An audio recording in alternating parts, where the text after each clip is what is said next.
कि और कुछ टाइम पहले मैंने अपने चैनल पे एक वीडियो डाली थी जिसमें कि मैंने एक नई मांगा के बारे में बात की थी, named as drama queen. And if you don't know, ये मांगा सिर्फ 2 चैप्टर्स में चौथे नंबर पे चल रही थी मांगा प्लस वेबसाइट पे। इसी चीज को बताते हुए मैंने इसका फर्स्ट चैप्टर भी तुम्हें एक्सप्लेन किया था, जो कि तुम लोगों को काफी पसंद आया, रेस्पॉन्स काफी अच्छा आया तुम लोगों का। और क्योंकि ये मांगा अभी भी चौथे नंबर पर ही है, लगभग 2 हफ्ते बाद भी, तो इसलिए आगे की स्टोरी कवर करने वाला हूँ मैं इस वीडियो में ड्रामा क्वीन की। तो इसलिए पिछली वीडियो नहीं देखी है तो जरूर देख लेना। And if you are interested in this video then keep watching.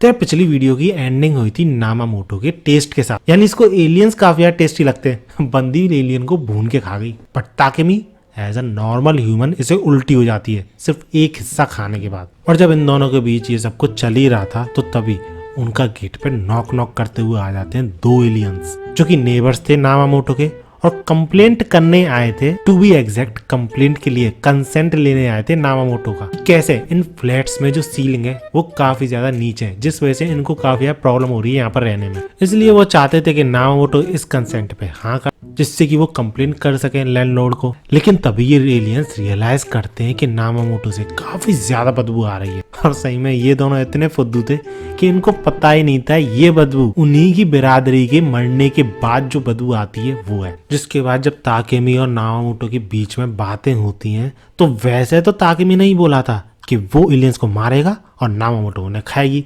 ऐसा करके वो सारे के सारे एलियंस को जापान से साफ कर देंगे। और जब नामामोटो इस बात पे एग्री करती है, ये बोलती है कि नेक्स्ट टाइम मैं सीधा का सीधा रॉ खा जाऊंगी, एलियंस को भूनूंगी नहीं। तो इस पर ताकेमी शॉक हो जाता है, जिसपे नामामोटो बोलती है कि तुमने ही तो कहा था कि तुम मारोगे और मैं खाऊंगी। तो इस पर ताकेमी ये बोलता है कि वो तो मैंने ऐसे ही बोल दिया था, ऐसा हम सच में थोड़ी करने वाले हैं, क्योंकि ये बिल्कुल भी रियलिस्टिक नहीं है। और सही भी है यार ताकेमी, क्योंकि अगर वो ऐसा करने चाहते हैं तो उन्हें सारे के सारे एलियंस को मारकर खाने में 54 ईयर्स लग जाएंगे ऑलमोस्ट। और इतने टाइम में वो एलियंस मल्टीप्लाई भी तो होंगे, ऐसा थोड़ी है कि सेम नंबर रहेगा उनका। लेकिन इस चीज पे नामामोटो को कोई भी प्रॉब्लम नहीं है, वो ये तक बोल देती है कि बढ़िया है ना, 54 ईयर्स से भी ज्यादा तक मुझे इतना अच्छा खाना खाने को मिलेगा। जिस पर ताकेमी बिल्कुल शॉक्ड, लेकिन वो मान जाता है क्योंकि उसे क्या दिक्कत है भाई एलियंस को मारने में, उसको तो वैसे ही खुन्नस है अंदर से एलियंस के लिए। इसके बाद जैसे ही ताकेमी को और नामामोटो को मौका मिलता था वो एलियंस को मारने निकल जाया करते थे और नामामोटो उन्हें साफ कर दिया करती थी, उनको पूरा का पूरा खाकर।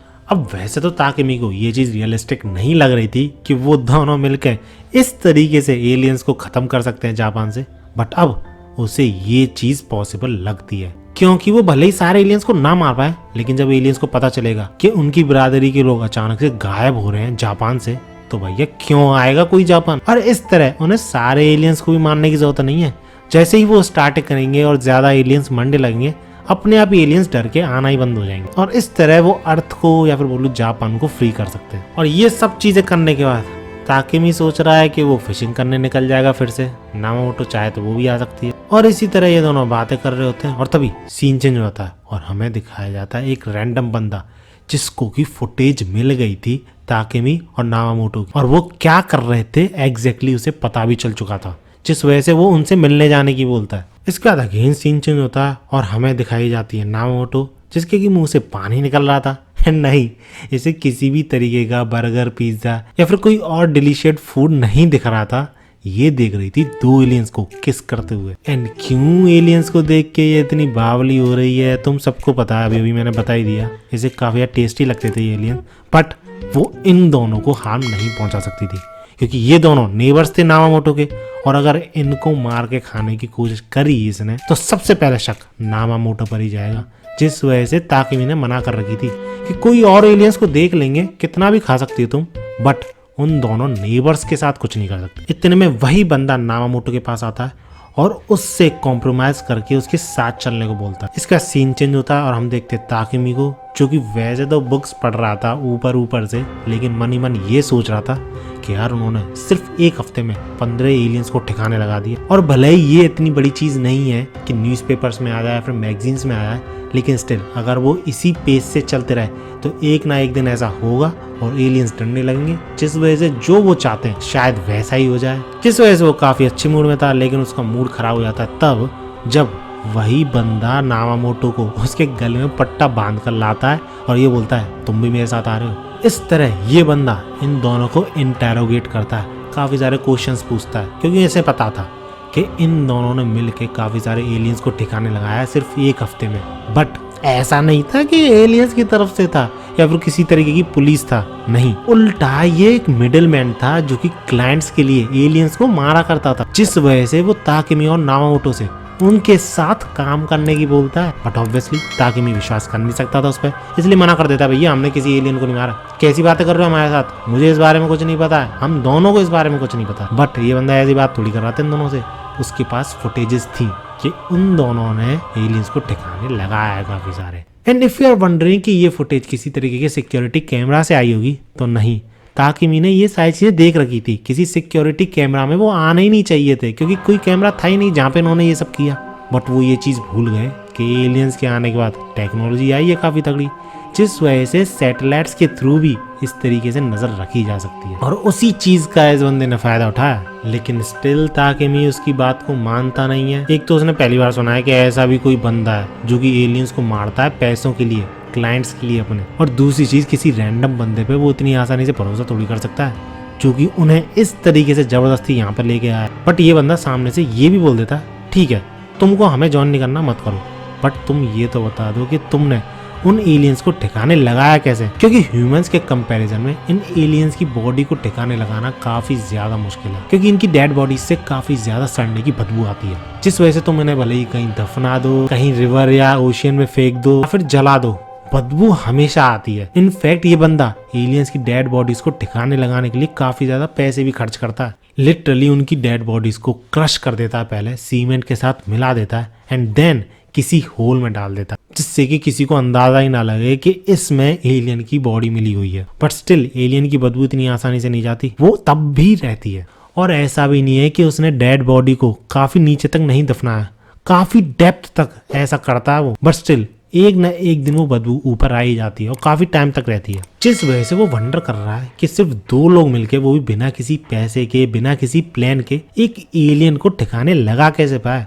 और एक भी नहीं है यहाँ पर, तो सिर्फ एक हफ्ते में 15 एलियंस को ठिकाने लगाया इन्होंने। लेकिन ताकेमी इस पे भी इनकार कर देता है, ये बोल देता है कि कैसी बातें कर रहे हो भैया, हमें एलियंस के बारे में कुछ नहीं पता है, और ऐसे ही बातें चलती रहती हैं इनके बीच में। इसके बाद इस बंदे को क्योंकि कोई भी इन्फॉर्मेशन पता नहीं लग रही थी इन दोनों से, इसलिए वो उनको धमकी देने लग जाता है कि ठीक है तुम दोनों मेरे किसी यूज के नहीं हो और तुम्हें इन्फॉर्मेशन ही पता चल गई मेरे बारे में, इसलिए तुम्हें यही मरना पड़ेगा। और ऐसा कहते हुए वो गन निकाल लेता है, जिस पे नामामोटो गुस्सा वो पूरे के पूरे नूडल्स को उस बंदे पे फेंक देती है। एंड एज अ रिजल्ट वो बंदा नामामोटो को भी मारने की डिसाइड कर लेता है। बट ताकेमी फाइनली हाँ कर देता है, क्योंकि उसे लग रहा था कि अगर उन्होंने मना करा तो वो शायद यहाँ से जिंदा नहीं निकल पाएंगे। बट वो उनका एलियंस को ठिकाने लगाने का सीक्रेट रिवील नहीं करता। वो ये बोल देता है कि हाँ हम तुम्हारे साथ काम करेंगे, लेकिन उन एलियंस की बॉडी को ठिकाने कैसे लगाते हैं हम, वो सीक्रेट तुम्हें रिवील नहीं करेंगे। जिसपे पहले तो वो बंदा सोचता है, लेकिन बाद में हाँ कर देता है। एंड दैट्स हाउ वो अपने एक टीम मेंबर से उन दोनों को मिलवाता है, जिसका की नाम था बैकबोन, और वो तुरंत ही उन दोनों को उनके पहले टारगेट के बारे में इंफॉर्मेशन देने लग जाती है, जो कि था ये बंदा। इसके बाद हमें डिटेल्स पता चलती हैं इस बंदे के बारे में और इसको मारने के लिए जिसने पैसे दिए उस क्लाइंट के बारे में। एंड पता है रीजन क्या है, ये बंदा काफी अलग ही तरीके का बिजनेस कर रहा है। काफी सारे ह्यूमंस को एज अ फंड रेजर इसने लगा रखा है और उनसे एक तरीके से हफ्ता वसूलता है ब्लाइंड चिल्ड्रेन को हेल्प करने के नाम पर। और एग्जैक्टली ऐसे ही एक और बंदा कर रहा था, और उसी ने इस एलियन को मारने की सुपारी दी है। मतलब ना मारने वाला और ना मरने वाला, दोनों में से कोई भी अच्छा नहीं है, दोनों ही स्कम है। खैर ये तीनों उस बिल्डिंग पे पहुंचते हैं जहाँ पर कि वो एलियन प्रेजेंट था, और जब वो उस बिल्डिंग के अंदर जाते हैं और उस एलियन के रूम तक पहुंचने वाले थे, तो तभी अचानक से ये बंदी मिशन अबॉर्ट कर देती है। And the reason behind this is client मारा जा चुका है, जिस वजह से उनके काम करने का कोई भी फायदा नहीं, क्योंकि उन्हें पैसे मिलने नहीं वाले। दैट्स व्हाई ये इस मिशन को अबॉर्ट कर देते हैं। But for these guys money was not the reason, इसलिए ये दोनों उस बैकबोन नाम की लड़की को चकमा देके भाग जाते हैं, ये बोलते हुए कि वो वापस नहीं जाने वाले, एटलीस्ट तब तक जब तक वो कुछ एलियंस को ठिकाने ना लगा दें। एंड इसके बाद ये दोनों बातें करते हैं कि कैसे इन दोनों को पता नहीं लगने देना है उस रैंडम फ्रीक को कि कैसे वो एलियंस को ठिकाने लगा रहे हैं। और ऐसे ही कुछ बातें कर रहे थे ये दोनों, यानी नामामोटो और ताकेमी। बट जितनी सिंपल ये सिचुएशन लग रही थी ना, उतनी थी नहीं, क्योंकि ये बैकबोन जो है इसको मिशन दिया था उस 4 आइज ने कि इन दोनों का सीक्रेट रिवील करे, that how they have managed to kill aliens this fast. और जब ये लड़की वापस लौटे तो वो उसको खाली हाथ देखना नहीं चाहता, और ऐसा ही मैसेज देख के इसके पसीने छूटने लग जाते हैं। इसके बाद ताकेमी और नामामोटो जाते हैं एलियंस को ठिकाने लगाने के लिए, बट उनको वो टारगेट नहीं मिलता उस रूम में जिसको कि वो मारने आए थे। बट इट डजंट मैटर, क्योंकि एलियंस तो वहां पे प्रेजेंट थे ना, तो जो एलियंस प्रेजेंट थे उन्हीं को ये ठिकाने लगाने लग जाते हैं। और वो दोनों ये चीजें जल्दी जल्दी करते हैं, क्योंकि अगर वो बैकबोन नाम की लड़की वापस आ गई और इन दोनों को देख लिया कि वो यहाँ पे क्या कर रहे हैं, कैसे ठिकाने लगा रहे हैं, तो गड़बड़ हो जाएगी। एंड जब तक बैकबोन वहां पे पहुंचती है तब तक भी इनका काम कंप्लीट नहीं हुआ था, जिस वजह से ताकेमी बाहर ही खड़ा हो जाता है। और जब बैकबोन वहां पे पहुंचती है तो उसे रोक देता है कि वो अंदर नहीं जा सकती, क्योंकि इस वक्त नामामोटो ठिकाने लगा रही है एलियंस को। लेकिन इस सिचुएशन को देख के इस बैकबोन को शक होने लग जाता है, क्योंकि उसे तो लगा था कि एलियंस को मारने के पीछे सबसे बड़ा हाथ ताकेमी का है। But the real thing is Namamoto सबसे ज्यादा इम्पोर्टेंट है उन एलियंस को डिस्पोज करने में। But how she can do that, ये चीज समझ में नहीं आ रही थी ऑब्वियसली। अब इसके आगे क्या होता है वो तो हमें अगले चैप्टर में पता चलेगा। और अगर तुम्हें ये वीडियो अच्छी लगी तो लाइक जरूर कर देना, कमेंट से जरूर बताना कि क्या मुझे इस सीरीज को कंटिन्यू करना चाहिए, क्या तुम लोगों को ये पसंद आ रही है, और कमेंट से जरूर बताना क्या मुझे इस सीरीज पे और भी वीडियोस बनानी चाहिए। बाकी ऐसी वीडियोस के लिए मेरे चैनल को सब्सक्राइब कर लेना। मिलते हैं अगली वीडियो में, भागो।